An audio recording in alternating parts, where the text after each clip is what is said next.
Arrival time. तो difference between the completion time and arrival time is called as turn around time. Next आता है आपके पास, वो आता है वेटिंग टाइम।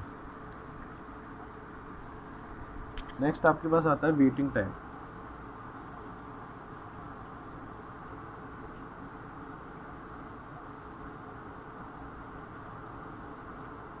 क्या है वेटिंग टाइम?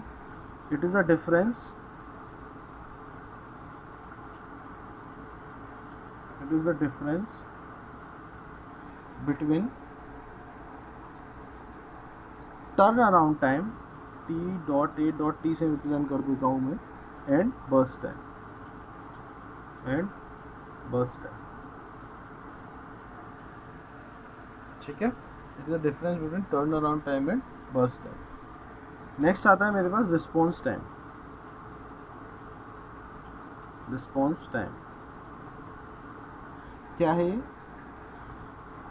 ये बताएगा आपको कि अराइवल की वो टाइम जिस टाइम पे आपका जो प्रोसेस है वो अराइव हुआ। ठीक है, रेडी क्यू में आपका प्रोसेस अराइव हुआ, और अराइव होने के बाद उसको पहला सीपीयू किस टाइम पे मिला, उन दोनों का डिफरेंस रिस्पॉन्स टाइम है। ध्यान से सुनिएगा, किस टाइम पे आपका प्रोसेस अराइव हुआ, किस टाइम पे आपका प्रोसेस अराइव हुआ, और उसके बाद उसको कितने टाइम बाद पहला सीपीयू मिला, इसलिए आपको बताएगा रिस्पॉन्स टाइम। ठीक है, तो द टाइम हो सकता है वो आगे आओ आपको 2 सेकंड में, लेकिन और प्रोसेस चल रहे हो तो मानो उसको पहली बार सीपीयू कब मिला, 5 सेकंड बाद मिला, तो रिस्पॉन्स टाइम कितना हो जाएगा, 3 सेकंड का। ठीक है, ये क्या है आपका, it is a difference between first time response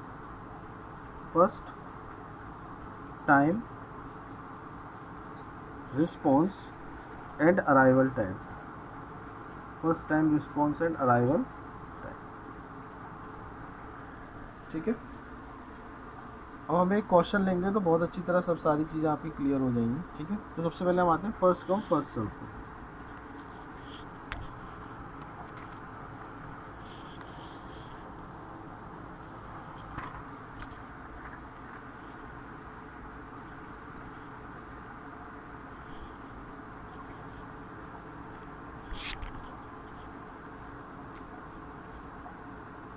अगर मैं आपकी फर्स्ट कम फर्स्ट सर्व पे बात करूं,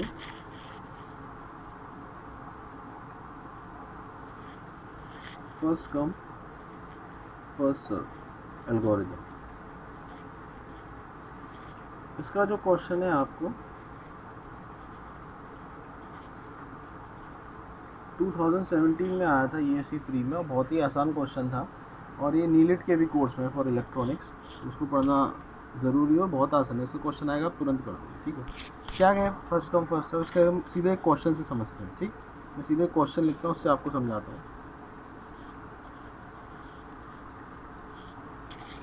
मानिए ये आपके प्रोसेस नंबर है, यहाँ पे ये आपका अराइवल टाइम है, और ये आपका बर्स्ट टाइम है। ये दोनों टाइम आपको गिवन होंगे क्वेश्चन में, और निकालना क्या होगा आपको निकालना होगा कंप्लीशन टाइम,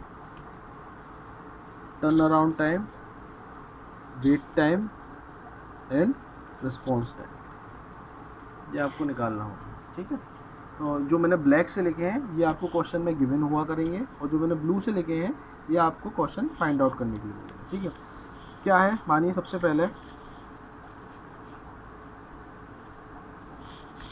प्रोसेस आया 1, process number 1, process number 2, 3, 4, 5, 5 process हैं आपके। ठीक है, सबसे पहला अराइवल टाइम कितना है, इसका अराइवल टाइम मान लेता हूँ मैं 0 है, इसका 1 है, इसका 2 है, इसका 3 है, और इसका 5 है। ठीक है, ये इसका अराइवल टाइम है। बर्स्ट टाइम भी गिवन होगा आपको, जो कि हो जाएगा आपका 4, इसका बर्स्ट टाइम आप 4 ले लीजिए, इसका आप 3 ले लीजिए, इसका आप 1 ले लीजिए, इसका आप 2 ले लीजिए, इसका आप 5 ले लीजिए। ठीक है, ये आपको क्वेश्चन गिवन है। आपसे कहा गया है, क्वेश्चन क्या कहेगा, आपसे कहा गया है क्वेश्चन में कि आप क्या निकाल दीजिए, आप एवरेज वेटिंग टाइम निकाल दीजिए।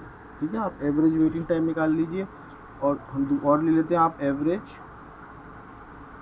टर्न अराउंड टाइम भी बता दीजिए। कैसे टर्न अराउंड टाइम निकालना है सारे प्रोसेस का, उनको डिवाइड बाय 5 कर दें, या वेटिंग टाइम निकालना है सारे प्रोसेस का, उसको प्लस कर दें और डिवाइड बाय 5 कर दें, तो हमारा क्या आ जाएगा, एवरेज निकल के आ जाएगा। ठीक है ना। ध्यान दीजिए, सारे शेड्यूलिंग के क्वेश्चंस को सॉल्व करने के लिए हम एक मैथमेटिकल मॉडल का यूज़ करते हैं जिसको हम कहते हैं गैंट चार्ट। क्या कहते हैं इसको, हम कहते हैं गैंट चार्ट।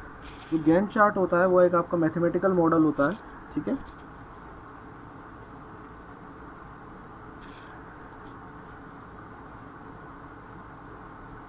इसका यूज़ करूँगा मैं, गैंट चार्ट का यूज़ करूँगा।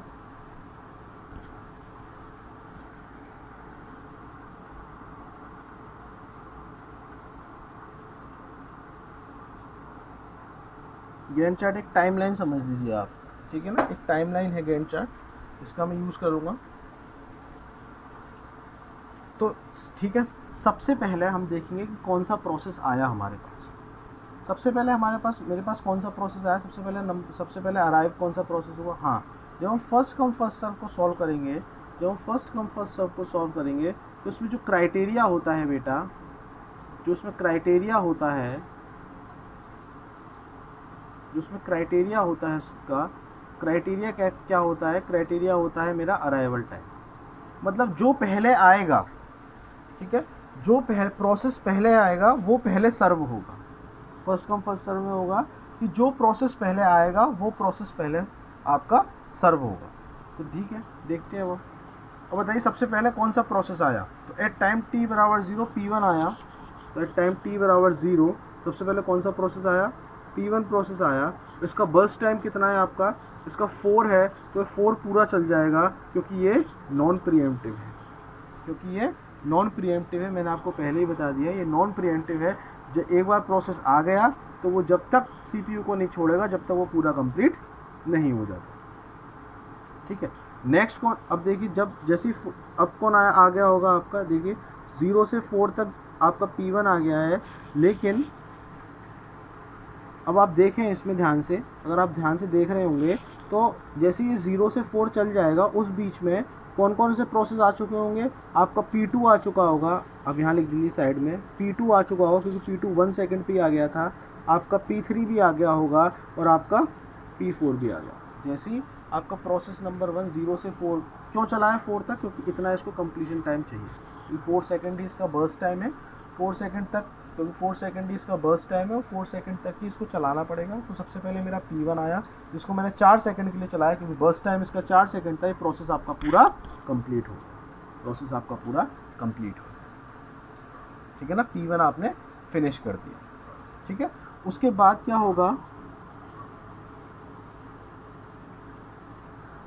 क्या होगा, नेक्स्ट आपका प्रोसेस जो आएंगे वो आएंगे आपके P2, P3, P4 आपके आ चुके, क्योंकि P2 आपको जैसे ही 0 से 4 चलेगा, P2 आपका 1 सेकंड पे आ गया होगा, P3 आपका 2 सेकंड पे आ गया होगा और P4 आपका 3rd सेकंड पे आ गया होगा।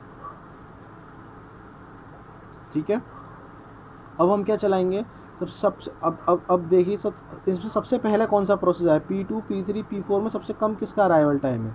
अगर आप ध्यान से देखें तो सबसे पहले कौन सा प्रोसेस आया है, सबसे पहले आया आपका P2।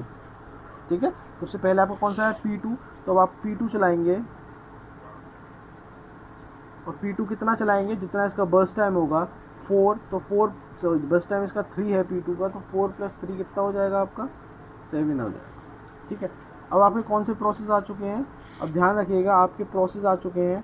P2 तो आपने पूरा कर दिया, अब आपका कौन सा प्रोसेस आ चुका है, P3 है आपके पास, P4 है और 7 तक चलाया इसलिए क्योंकि 5 पे आपका क्या आ गया है, यहाँ पर P5 भी आ गया। ठीक है, तो P3, P4, P5 में सबसे पहले कौन सा आया है, सबसे पहले मेरा आया है P3, क्योंकि P3 का अराइवल टाइम आपका 2 दे रखा है, तो P3 आ जाएगा अब। और P3 को कितनी देर तक चलाऊंगा मैं, इसका बर्स्ट टाइम कितना है 1, 7 + 1 8 पे ये आपका P3 भी कंप्लीट हो जाएगा। ठीक है, आई होप आपको समझ में आया होगा। नेक्स्ट में चलता हूँ आपका, अब मेरे कौन कौन से प्रोसेस हैं, अब मेरे 2 ही प्रोसेस हैं सिर्फ और सिर्फ, P4 है और P5 है। तो मैं देख लूँ कि ये 2 प्रोसेस मेरे आ चुके हैं, तो मैं देख लेता हूँ ये 2 प्रोसेसों में सबसे छोटा अराइवल टाइम किसका है, क्योंकि क्राइटेरिया क्या था, जिसका सबसे कम अराइवल टाइम, जो पहले आएगा वही सर्व होगा, फर्स्ट कम फर्स्ट सर्व, जिसका जितना कम अराइवल टाइम वही सर्व होगा। ठीक है, तो P4 और P5 में सबसे पहले कौन आया है, सबसे पहले आया है आपका P4, क्योंकि इसका अराइवल टाइम आपको 3 दिया हुआ है। ठीक है, आपको अराइवल टाइम कितना दिया हुआ है, 3 दिया हुआ है, तो आपका आ जाएगा P4 और 3 + 8 कितना चलेगा, ये 9 10 11, 8 + 3 11, सॉरी 8 + 2 10, बस टाइम इसका 10, ठीक है, 8 + 2 10। नेक्स्ट आपका क्या आएगा, P5 भी आएगा, P5 लास्ट रह गया, P5 आएगा और इसका बर्स्ट टाइम आपको कितना है 5, तो 10 + 5 15 चलेगा, 0 4 7 8 10 15। ओके, अब जो आपको कंप्लीशन टाइम लिखना है, तो कंप्लीशन टाइम P1 का कितना है आप गैंट चार्ट से देखेंगे। कंप्लीशन टाइम P1 का कितना है आप जो होंगे गैंट चार्ट से देखेंगे। P1 का कंप्लीशन टाइम आपका 0 है, सॉरी कंप्लीशन टाइम आपका P1 का 4 है, P2 का कंप्लीशन टाइम 7 है, P3 का कंप्लीशन टाइम आपका 8 है, P4 का कंप्लीशन टाइम आपका 10 है और P5 का कंप्लीशन टाइम आपका 15 है। ठीक है, अगर आपको टर्न अराउंड टाइम निकालना है तो अपन क्या करते हैं, अपन करते हैं completion time. Turn around time निकालने के लिए अपन क्या करेंगे, completion time minus arrival time करेंगे। ठीक है, completion time minus arrival time, तो 4 - 0 करेंगे अपन, तो ये आ जाएगा आपका 4 - 0 करेंगे तो 4 ही आ जाएगा, 7 - 1 6 आएगा, 8 - 2 6 आएगा, 10 - 3 आपका 7 आएगा, तो 15 - 5 होगा, कितना आएगा 10 आएगा। ठीक है, 15 - 5 आपका 10 आएगा। उसके बाद अगर मैं वेटिंग टाइम निकालूंगा, तो जो मैं वेटिंग टाइम निकालता हूँ, वेटिंग टाइम जो मैं निकालता हूँ वो निकालता हूँ मैं टर्न अराउंड टाइम। ठीक है, वेटिंग टाइम निकालूंगा turn around time minus burst time. ये जो मैं वेटिंग टाइम निकालता हूँ, मैंने पीछे आपको सब लिखवा चुका हूँ, जो मैं यहाँ वेटिंग टाइम निकालूंगा वो निकालूंगा मैं turn around time minus burst time. ठीक है, वेटिंग टाइम जो निकालूंगा वो निकालूंगा turn around time minus burst time. तो 4 - 0 कितना हो जाएगा मेरा, 4 - 4 turn around time minus burst time, 4 - 4 मेरा 0 हो गया, 6 - 3 मेरा 3 हो गया, 6 - 1 मेरा 5 हो गया, 7 - 2 मेरा 5 हो गया और 10 - 5 भी मेरा 5 हो गया। ठीक है, तो वेटिंग टाइम 0 3 5 5 5 आ गया। अब रिस्पॉन्स टाइम की अगर मैं बात करूँ तो रिस्पॉन्स टाइम की डेफिनेशन मैंने आपको बताई थी कि arrival time minus the first time when the CPU when the process gets its CPU। ठीक है, the difference between the arrival time and the time at which the CPU gets at which the process get its first CPU। तो समझ लीजिए। अब आप देखिए, अगर P1 के लिए निकालूँ तो P1 का अराइवल टाइम कितना है मेरा 0। पहली बार इसको कब मिल गया, CPU 0 पे ही मिल गया, तो ये 0 हो गया। ठीक है,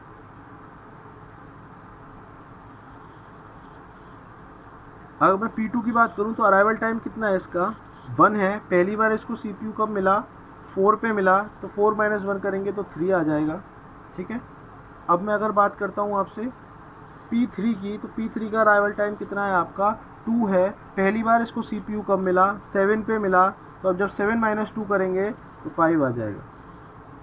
ठीक है, अब मैं P4 की बात करता हूँ, इसका अराइवल टाइम कितना है 3 है, लेकिन पहली बार इसको CPU कब मिला था P4 को, जब 8 पे इसको देखिए 8 पे इसको पहली बार CPU मिला था। ठीक है ना, तो जब 8 - 3 करेंगे तब भी आपका कितना आएगा 5 आएगा।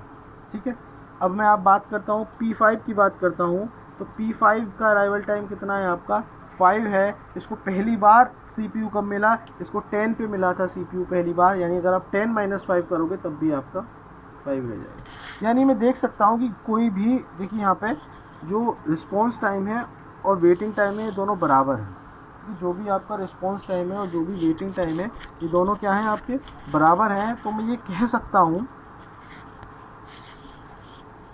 कह सकता हूँ कि कोई भी नॉन प्रीएम्प्टिव अगर शेड्यूलिंग में करूँगा, नॉन प्रीएम्प्टिव एल्गोरिदम लगाऊंगा मैं, तो उस केस में रिस्पॉन्स टाइम और वेट टाइम मेरा एक आएगा, इसलिए मैं बार बार रिस्पॉन्स टाइम नहीं निकालूंगा। अगर मैं नॉन प्रीएम्प्टिव का यूज़ करूँगा तो जो भी वेटिंग टाइम आएगा वही मेरा रिस्पॉन्स टाइम हो जाएगा। ठीक है, तो आप इसमें एवरेज वेटिंग टाइम भी निकाल सकते हैं।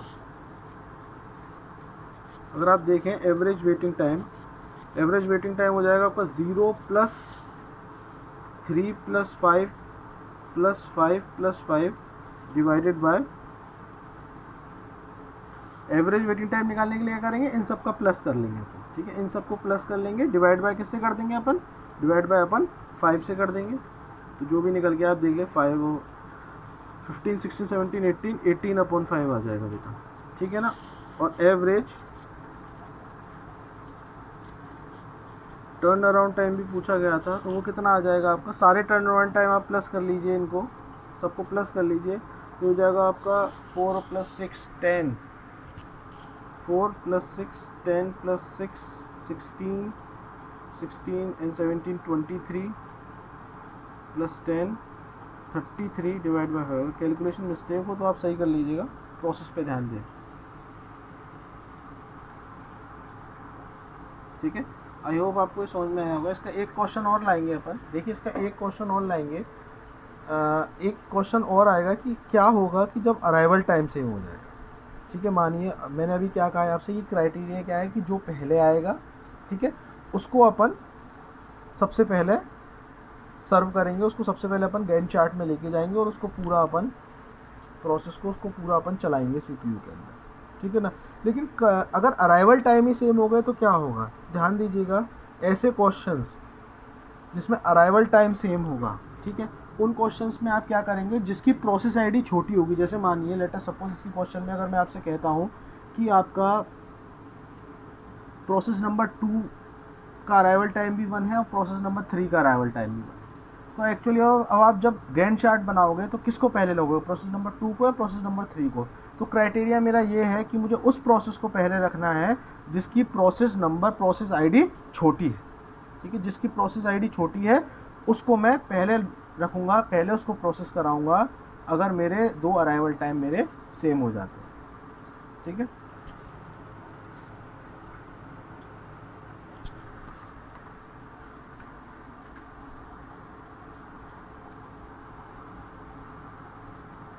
नेक्स्ट आते हैं अपन, तो इसमें एक पॉइंट लिख लीजिए, फर्स्ट कम फर्स्ट सर्व में, if 2 process have same arrival time, if 2 process have same arrival time, then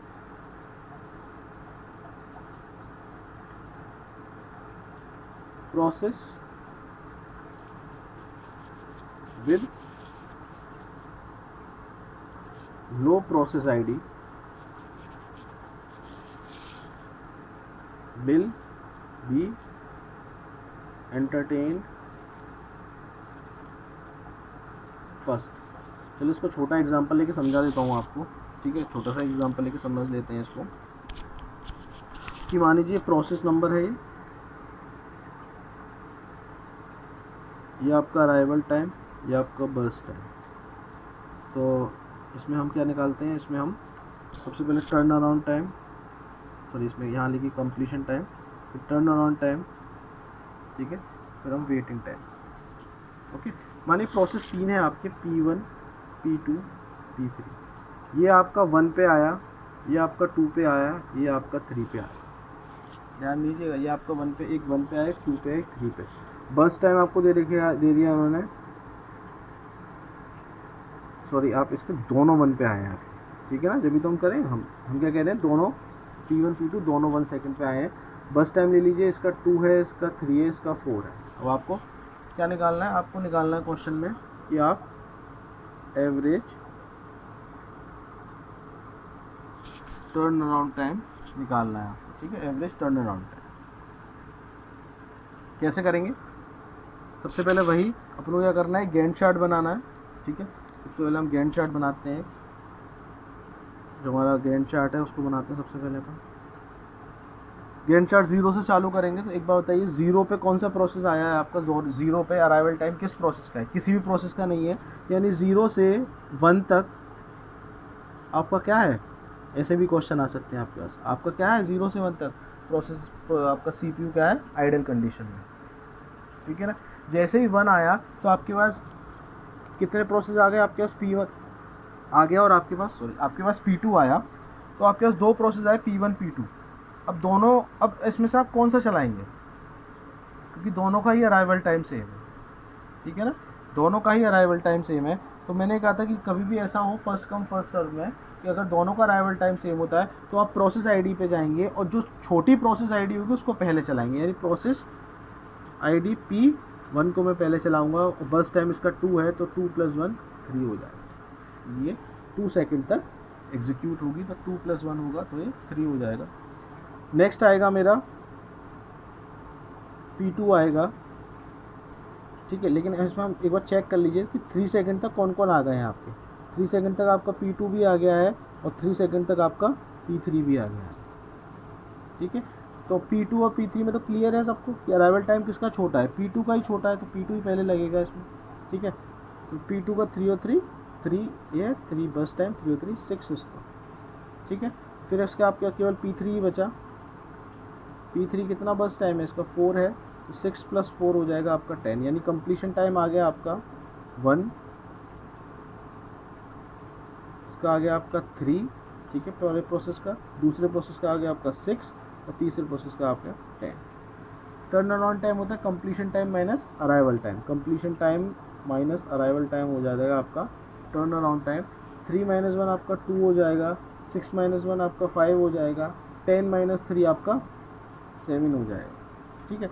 उसी तरीके से अगर मैं वेटिंग टाइम की बात करता हूँ तो वेटिंग टाइम होता है मेरा turn around time minus burst time.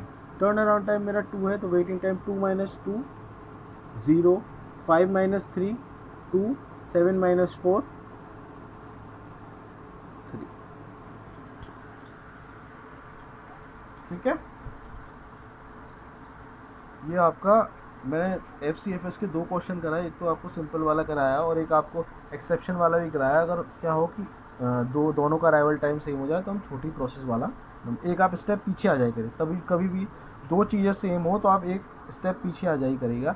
अभी हम क्या करेंगे, शॉर्टेस्ट जॉब फर्स्ट करेंगे। शॉर्टेस्ट जॉब फर्स्ट में क्या क्राइटेरिया होगा, बर्स्ट टाइम का क्राइटेरिया होगा। तो कभी कभी क्या होगा, बर्स्ट टाइम अगर इक्वल हो जाता है तो हम एक स्टेप पीछे आएंगे, हम देखेंगे अराइवल टाइम किसका छोटा है उसको पहले। लेकिन अगर उसमें भी फिर अराइवल टाइम अगर छोटा हो जाता है तो हम क्या करेंगे, फिर हम प्रोसेस पे जाएंगे। तो सब सबसे छोटी प्रोसेस होगी, समझ रहे हैं। शॉर्टेस्ट जॉब फर्स्ट जो भी मैं आपको कराऊंगा उसमें होगा क्या, बर्स्ट टाइम हमारा क्राइटेरिया होगा कि जिसका सबसे छोटा जॉब वो पहले हम करेंगे। लेकिन कई क्वेश्चन में क्या होगा कि उसमें बर्स्ट टाइम सेम हो जाएगा तो आप एक स्टेप पीछे जाके अराइवल टाइम पे देखेंगे कि अराइवल टाइम किसका कम है, उसको हम पहले कराएं।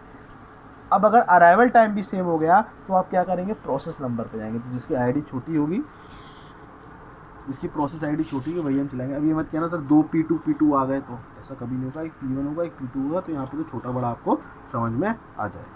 ओके, नेक्स्ट चलते हैं shortest job first,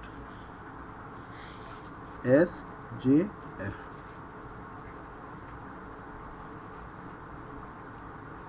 shortest job first.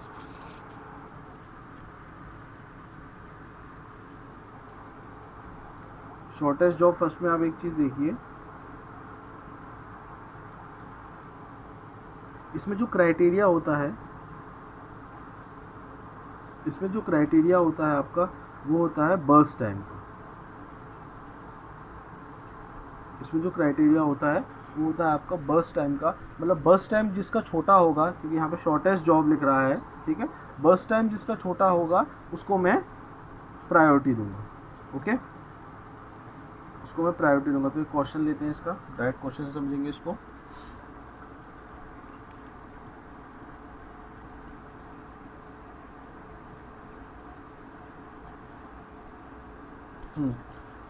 Let us suppose हमारे पास 4 प्रोसेस हैं। प्रोसेस P1, डार्क पेन ले लेते हैं। Process P1, P2, P3, P4, 4 हमारे पास प्रोसेस हैं। ठीक है, प्रोसेस P1 ये प्रोसेस नंबर है,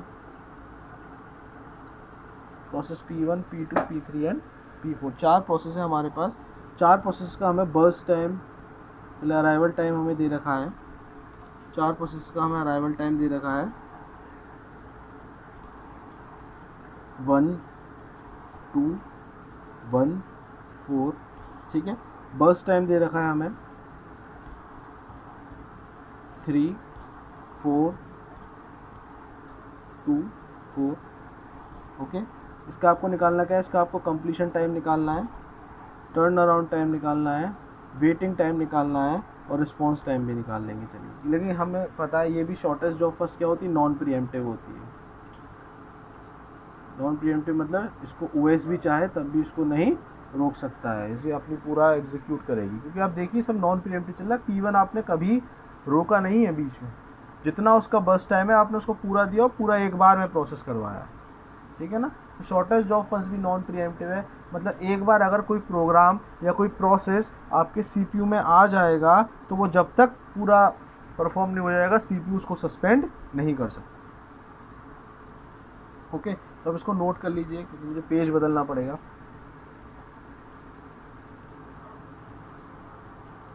आई होप आपने इसको नोट कर लिया होगा।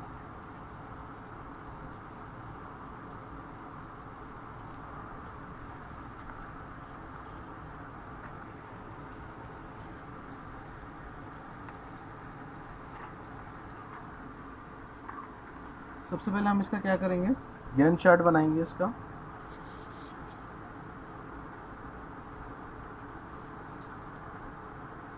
इसलिए अगर हम गैंट चार्ट बनाते हैं तो आप देख सकते हैं उसमें जो आपने नोट कर लिया होगा, उसमें आप देख सकते हैं कि जो अराइवल टाइम था, अराइवल टाइम कहाँ से प्रोसेस, देखो सबसे पहले चाहे आपका क्राइटेरिया चाहे बर्स्ट टाइम क्यों ना हो, ठीक है, क्राइटेरिया आपका कुछ क्यों ना हो, क्राइटेरिया आपका बर्स्ट टाइम क्यों ना हो, लेकिन जब तक कोई चीज़, यहाँ देख सकते हैं आप, क्राइटेरिया आपका बर्स्ट टाइम क्यों ना हो, ठीक है ना, लेकिन जब तक आपका प्रोसेस अराइव ही नहीं होगा, ठीक है, तब तक तो हम बर्स्ट टाइम तक जाएंगे ही नहीं, है ना। क्राइटेरिया क्या है इसमें, क्राइटेरिया शॉर्टेस्ट जॉब फर्स्ट में ये होता है कि हमें बर्स्ट टाइम देखना है और जिसका बर्स्ट टाइम छोटा है वो पहले प्रोसेस होगा, ठीक है। लेकिन भैया जब तक अराइव ही नहीं होगा तब तक कुछ प्रोसेस हो नहीं सकता, जब तक अराइव नहीं होगा तब तक तो कुछ प्रोसेस हो नहीं सकता, ठीक है।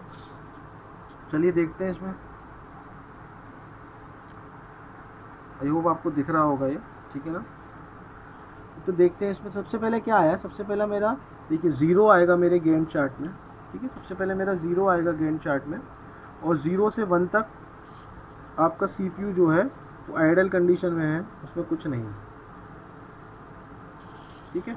उसके बाद क्या हुआ, उसके बाद आपका जैसे ही 1 सेकंड हुआ, 1 सेकंड पे 2 प्रोसेस आए आपके, एक प्रोसेस आपका P1 आया और दूसरा प्रोसेस आपका P3 आया, एक प्रोसेस आपका P1 आया, दूसरा प्रोसेस आपका क्या आया, P3 आया। तो इसमें हम ये देखेंगे, अब हम कहाँ जाएंगे, सीधे बर्स्ट टाइम पे जाएंगे, जिसका टाइम छोटा होगा वो उसको हम एग्जीक्यूट करा देंगे। अब मानिए यहाँ पे ये मानिए 3 पे आया होता P3, ठीक है, ये आपका 3 पे आया होता P3, तो मैं क्या करता भैया, अब मेरा 1 सेकंड पे तो केवल P1 ही आया तो P1 ही एग्जीक्यूट कराया था, फिर मैं उसमें बर्स्ट टाइम नहीं देखता। बर्स्ट टाइम मुझे तभी देखना है जब मेरे प्रोसेसेस मेरे रेडी क्यू में आ चुके हों, ठीक है, अराइव हो चुके हो, तभी मैं बर्स्ट टाइम देखूँगा। क्राइटेरिया बर्स्ट टाइम का तभी आएगा जब पहले मेरे आए तो सही, पहले मेरे अराइव हो तो सही, उसी के बाद तो देखूँगा। अब अराइव ही नहीं हुए तो क्या देखूँगा, ठीक है। तो मानिए अराइवल टाइम 1 आया, 1 पे आपके कितने प्रोसेस हैं, 2 प्रोसेस है आपके P1 और P3, तो जिसका सबसे छोटा बर्स्ट टाइम होगा उसको हम एग्जीक्यूट करा दें। सबसे छोटा बर्स्ट टाइम किसका है, इसका P3 का है, तो P3 एग्जीक्यूट हो जाएगा। P3 का बर्स्ट टाइम आपका 2 है, तो 2 + 1 कितना हो जाएगा आपका, 3 हो जाएगा, ठीक है, 2 + 1 आपका कितना हो जाएगा, 3 हो जाएगा।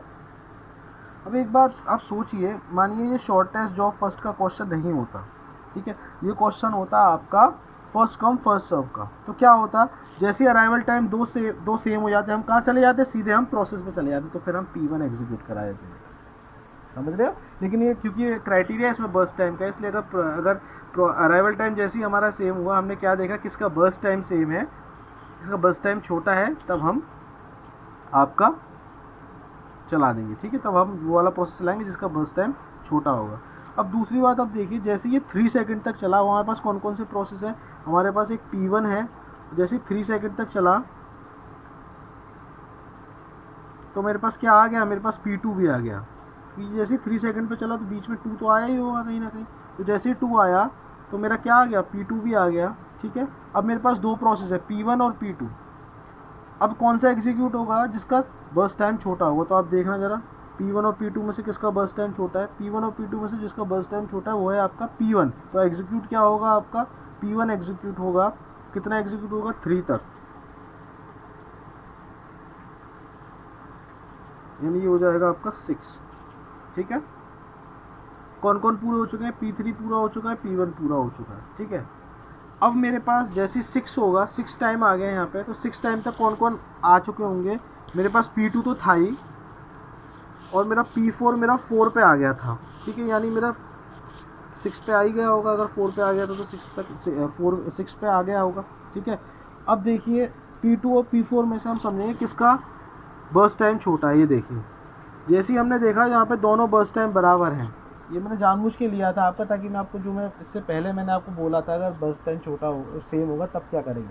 जैसे ही मैंने ये देखा कि दोनों का बर्स्ट टाइम सेम है, तब मैं क्या करूँगा, मैं अराइवल टाइम पे जाऊँगा। अराइवल टाइम पे मैं दूंगा किसका, जिसका अराइवल टाइम कम है, या जो पहले अराइव हुआ था उसको मैं पहले एग्जीक्यूट करा दूंगा। अगर बाई चांस यहाँ पे अराइवल टाइम भी दोनों का सेम होता तो फिर मैं प्रोसेस नंबर पे जाता, जिसका छोटा प्रोसेस आईडी होती मैं उसको एग्जीक्यूट कराता। तो ठीक है, यहाँ पे जैसे ही बर्स्ट टाइम छोटा एक दोनों का इकट्ठा हुआ बर्स्ट टाइम, फिर मैंने क्या देखा कि फिर मैं एक स्टेप पीछे आया, मैंने देखा कि अराइवल टाइम किसका कम है। अराइवल टाइम किसका कम है, यहाँ पे P2 का अराइवल टाइम कम है, इसलिए सबसे पहले क्या चलेगा, मेरा P2 चलेगा। कितना चलेगा, पूरा बर्स्ट टाइम 4 तक चलेगा, क्योंकि नॉन प्रीएम्प्टिव है, यहाँ पे आपका 10 आ जाएगा।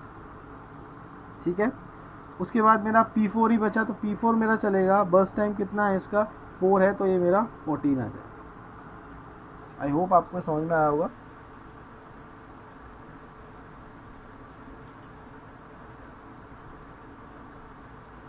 तो इसको हम कंप्लीशन टाइम निकाल लेते हैं। कंप्लीशन टाइम कितना है इसका, कंप्लीशन टाइम है यहाँ पर आपका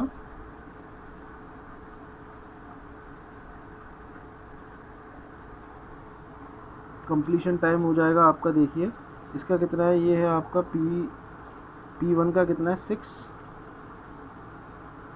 P2 का कितना है 10, P3 का कितना है कंप्लीशन टाइम 3, P4 का कितना है completion time 14। Okay, turn around time कैसे निकालते हैं हम, completion time minus turn around time निकालें, completion time minus arrival time. तो टर्न अराउंड टाइम में completion time minus arrival, 6 minus 1 5, 10 minus 2 8, 3 minus 1 2, 14 minus 4 10। Wait time कैसे आया, turn around time minus burst time, turn around time minus burst time में 5 minus 3। देखिए कुछ नहीं है, एक आपको सिंपल ट्रिक बताता हूँ, आप टर्न अराउंड टाइम लिख लीजिए, बीच वाला छोड़ के completion time minus arrival time. ठीक है, आप वेटिंग टाइम लिख लीजिए। अब वेटिंग टाइम कैसे आएगा, टर्न अराउंड टाइम बीच वाला छोड़ के turn around time minus burst time. ठीक है, तो ये सिंपल है। 5 माइनस 3 2, 8 माइनस 4 4, 2 माइनस 2 0, 10 माइनस 4 6। ठीक है, आप रिस्पॉन्स टाइम भी निकाल सकते हैं। रिस्पॉन्स टाइम कैसे निकालेंगे इसका, देखिए रिस्पॉन्स टाइम क्या होता है कि उसका arrival time, the difference between the arrival time और कब उसे पहली बार CPU मिला। तो देखिए P1 का अराइवल टाइम क्या है 1 पहली बार, लेकिन वो CPU कब मिला था 3 पे, तो 3 माइनस 1 2। ठीक है, P2 का अराइवल टाइम क्या है 2, लेकिन पहली बार उसको CPU कब मिला था 6 पे, तो 6 माइनस 2 4। P3 का अराइवल टाइम कितना है आपका 1, पहली बार उसको CPU कब मिला था 1 पे ही मिल गया था। उसी तरह अगर आप देखो P4 का अराइवल टाइम कितना है आपका 4 है, और उसको पहली बार CPU कब मिला था आपका 10 पे मिल गया था, तो 10 माइनस 4 करोगे 6। तो मैं कह सकते, देखिए मैंने पहले भी कहा था आपसे कि अराइवल टाइम और आपका रिस्पॉन्स टाइम और आपका वेटिंग टाइम दोनों क्या होते हैं, इक्वल होते हैं in the case of non pre-emptive. ठीक है, अब आप लोग इसका अपने आप कर सकते हैं। इसका आप अगर आपको एवरेज वेटिंग टाइम निकालना है तो सबको प्लस कर देंगे, डिवाइड बाय 4 कर देंगे। इसी तरह आपको अगर क्वेश्चन पूछा जाए आपको एवरेज टर्न अराउंड टाइम निकालना है तो सबको प्लस कर देंगे, डिवाइड बाय 4 कर देंगे। ये आप लोग कर सकते हैं। ठीक है,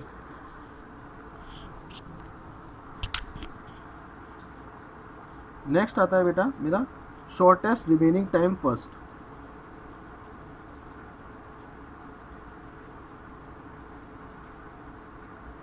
ठीक है, shortest remaining time first.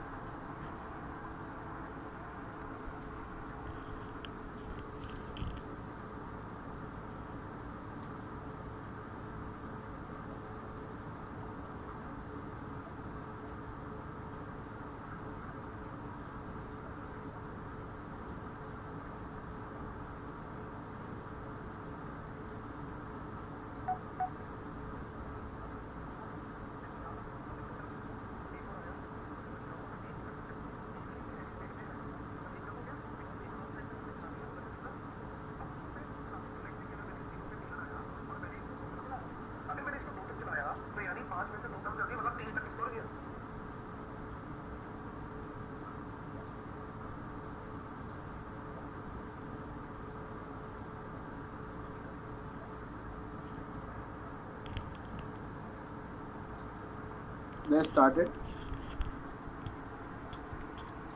Shortest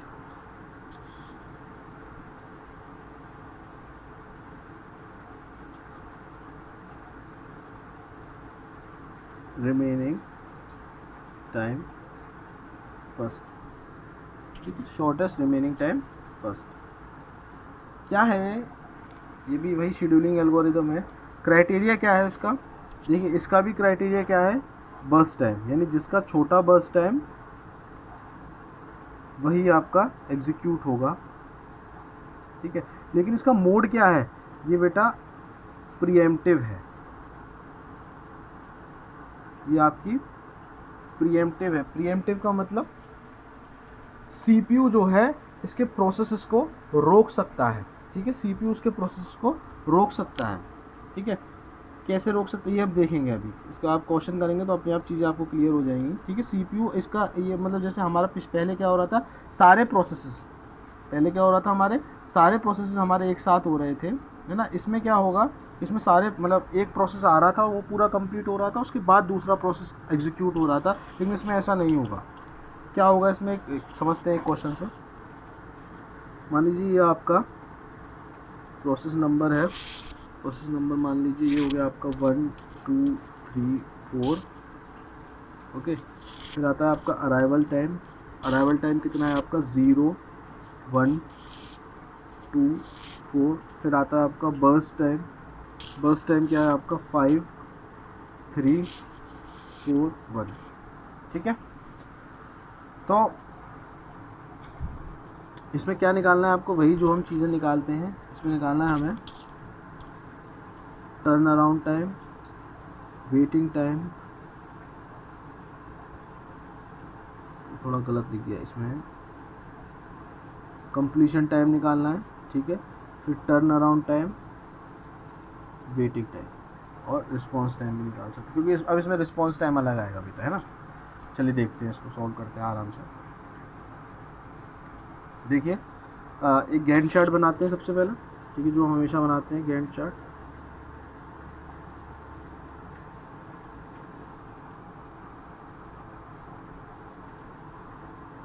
तो एक गैंट चार्ट बनाता हूँ मैं यहाँ पे, ध्यान से समझिएगा, थोड़ा ट्रिकी है, लेकिन आप जैसे इसके एक दो क्वेश्चन कर लेंगे तो अपने आप समझ में आ जाएगा, ठीक है ना। ये शॉर्टेस्ट रिमेनिंग टाइम फर्स्ट आपके ईएसई में आ चुका है 2018 में, है ना। तो इसको अपन देखेंगे, बहुत इंपॉर्टेंट है, और तो थोड़ा सा अपन ध्यान देना तो हो जाएगा ये। देखिए सबसे पहले 0 पे कोई प्रोसेस आया है क्या आपका, हाँ सर 0 पे मेरा प्रोसेस आया है। कौन सा प्रोसेस आया है, P1 आया है मेरा। सबसे पहले मेरा कौन सा प्रोसेस आया, सबसे पहले मेरा आया P1 0 पे। P1 को एग्जीक्यूट कराऊंगा, लेकिन अब जब मैं P1 को एग्जीक्यूट कराऊंगा मैं केवल 1 सेकंड के लिए कराऊंगा। क्यों, क्योंकि जो अगला प्रोसेस है वो 1 सेकंड बाद आ गया, ठीक है ना। जो अगला प्रोसेस है वो 1 सेकंड बाद आ गया, तो मुझे फिर कंपेयर करना पड़ेगा। देखिए 1 सेकंड बाद कितने प्रोसेस आ गए आपका, P1 भी है आपके मेरे पास और P2 भी है, ठीक है। जैसे ही मैंने इसको 0 से 1 चलाया तो एक बार 1 सेकंड चल गया, तो इसका ये हो जाएगा आपका 4, बस टाइम 5 से हो जाएगा 4। अब मेरे पास क्या है, अब मेरे पास जैसे ही अराइवल टाइम 1 हुआ, यहाँ पे जैसे ही टाइम 1 हुआ तो 2 प्रोसेस आ गए मेरे पास। एक मेरे पास प्रोसेस 1 तो मेरे पास था ही जो चल रहा था, और मेरे पास प्रोसेस 2 भी आ गया, ठीक है ना। अब मैं इन दोनों का बर्स्ट टाइम कंपेयर करूँगा तो किसका बर्स्ट टाइम छोटा है, P2 का बर्स्ट टाइम छोटा है, इसलिए अब मैं 1 सेकंड के लिए P2 को चलाऊँगा, ठीक है, यानी ये कितना हो गया आपका 2 हो गया। जैसे ही मैंने 2 सेकंड हुए मेरे, जैसे ही मैंने 1 सेकंड मैंने टोटल 2 सेकंड्स हो गए, तो उस केस में मेरे तीनों प्रोसेस मेरे पास है, P1 भी है, P2 भी है, अब मेरा P3 भी आ गया है। ठीक है, अब मेरा P3 भी आ गया है। तो मैं ज़रा ध्यान दूँ कि P1 P2 P3 में से P1 P2 P3 में से किसका बर्स्ट टाइम छोटा है। तो आप कहोगे सर P2 का छोटा है, इसलिए मैं P2 और 1 सेकंड के लिए चला देता हूँ, यानी ये आपका 1 हो गया। ठीक है, 3 सेकंड तक नहीं आया है, अब ये अभी भी 3 सेकंड हो गया, तो जो P4 है वो तो 4th सेकंड पे आएगा, यानी 3 सेकंड है, 3 सेकंड तक टाइम कंप्लीट है। अभी भी मेरे पास तीनों ही प्रोसेस है, केवल P1 P2 और P3। ठीक है, तो फिर देखा मैंने P1 और P2 P3 में से, मैंने देखा P1 P2 P3 में से किसका बर्स्ट टाइम छोटा है। मैं आऊँगा कि साहब P2 का बर्स्ट टाइम छोटा है, मैंने एक और बार चला दिया P2, तो अब ये कितना हो गया 0, यानी P2 आपका कंप्लीट हो गया। जैसे ही 4 आया मेरे पास 3 प्रोसेस आ गए, P2 तो मेरा कंप्लीट हो गया, तो P1 P3 P4। ठीक है, P1 P3 P4। ओके, तो P1 P3 और P4 में से देखिए सबसे कम बर्स्ट टाइम किसका है, सबसे कम बर्स्ट टाइम किसका है, P4 का। तो P4 1 सेकंड के लिए चल जाएगा और ये ख़त्म हो जाएगा। ठीक है, अब मेरे पास लास्ट में क्या रहेगा, अब 5 सेकंड का कोई नया प्रोसेस तो है नहीं है, तो मेरे पास 2 ही प्रोसेस हैं। एक तो मेरा क्या है P1 प्रोसेस है और दूसरा मेरा P3 प्रोसेस है। अब P1 P3 दोनों का बर्स्ट टाइम सेम है, तो फिर मैं आऊँगा अराइवल टाइम पे, देखूँगा अराइवल टाइम कौन पहले आया है। तो मेरा क्या आया, मेरा आपका P1 पहला आया, तो मैं P1 चला दूंगा 1 सेकंड के लिए। ठीक है, अब ये कितना हो जाएगा 3। अब जैसे ही 6 सेकंड होगा, फिर मैं P1 और P3 में दोनों में बर्स्ट टाइम कंपेयर करूँगा, मैं देखूँगा किसको चलाना है मुझे। तो आप देखेंगे कि दोबारा से मुझे P1 को ही चलाना है। P1 हो गया मेरा 7, ये हो गया मेरा 2। ठीक है, फिर मैं देखूँगा कि 2 और 4 में क्या छोटा है, तो मैं क्या छोड़ूंगा, मैं फिर से, अब देखिए मैं डायरेक्ट P1 चला दे रहा हूँ, क्योंकि डायरेक्ट P1 में 2 सेकंड के लिए चला दूँगा तो पूरा ख़त्म हो जाएगा। ठीक है, अब बचा आपका क्या, P3 बचा, आप P3 चला दीजिए 4 सेकंड के लिए, तो ये आपका 13 हो। इसमें बस थोड़ा सा आपको ध्यान देना, आपको 1-1 सेकंड के लिए चलाना है, 1-1 सेकंड पे आपको सारे प्रोसेस को दोबारा चेक करना है। जिसका बर्स्ट टाइम छोटा होगा उसको आप 1 सेकंड के लिए चलाएंगे। ठीक है, फिर देखेंगे कोई नया प्रोसेस तो नहीं आएगा, फिर उसमें कंपेयर करेंगे, फिर देखेंगे किसी का बर्स्ट टाइम आपका, जिसका छोटा बस टाइम होगा उसको आप चलाओगे। अगर सेम बस टाइम है तो अराइवल टाइम पे जाएंगे। ठीक है, तो जिसका कम अराइवल टाइम होगा उसको आप एग्जीक्यूट करा देंगे। ठीक है, तो कंप्लीशन टाइम देखते हैं। P1 का कंप्लीशन टाइम क्या है, P1 का कंप्लीशन टाइम यहाँ पे 9 है, ये देखिए ध्यान से। ठीक है, P2 का कंप्लीशन टाइम क्या है, P2 का कंप्लीशन टाइम है आपका 4, P2 आपका कंप्लीट हो गया। P3 का कंप्लीशन टाइम क्या है, P3 का कंप्लीशन टाइम है आपका 13। ठीक है, P4 का कंप्लीशन टाइम कहाँ है, P4 का कंप्लीशन टाइम है आपका 5। टर्न अराउंड टाइम क्या होता है, completion time minus arrival time, तो 9 - 0 9, 4 - 1 3, 13 - 2 11, 5 - 4 1। देन वेटिंग टाइम आएगा, वेटिंग टाइम है आपका turn around time minus burst time. Burst time मतलब पुराना वाला जो क्वेश्चन में दिया था। तो 9 - 5 करेंगे तो 4 आएगा, 3 - 3 करेंगे तो 0 आएगा, 11 - 4 करेंगे तो कितना आएगा 7 आएगा, और 1 - 1 करेंगे तो वेटिंग टाइम आपका 0 आएगा। ठीक है, अब रिस्पॉन्स टाइम निकालना पड़ेगा उसमें, क्योंकि प्रीएम्प्टिव मोड है, इसलिए इसमें रिस्पॉन्स जो टाइम आएगा वो अलग आएगा। ठीक है, तो रिस्पॉन्स टाइम क्या होता है, अराइवल टाइम माइनस पहली बार CPU कब मिला। तो अराइवल टाइम होगा क्या है 0 है, पहली बार CPU कब मिला, P1 को पहली बार में मिल गया तो ये 0। ठीक है, ये अलग आएगा आप, क्योंकि प्रीएम्प्टिव प्रोसेस है। इसी तरह हम देखेंगे कि P2 को अराइवल टाइम P2 का 1 है और पहली बार इसको कब मिला, 1 पे ही मिल गया 0। ठीक है, नेक्स्ट देखेंगे हम P3 पे। P3 का अराइवल टाइम कितना है, 2 है, उसको पहली बार CPU कब मिला, अराइवल टाइम 2 है, उसको पहली बार CPU कब मिला है P3 को, P3 को पहली बार CPU मिला है आपको बेटा 9 पे। तो 9 - 2 करोगे तो 7 आ जाएगा।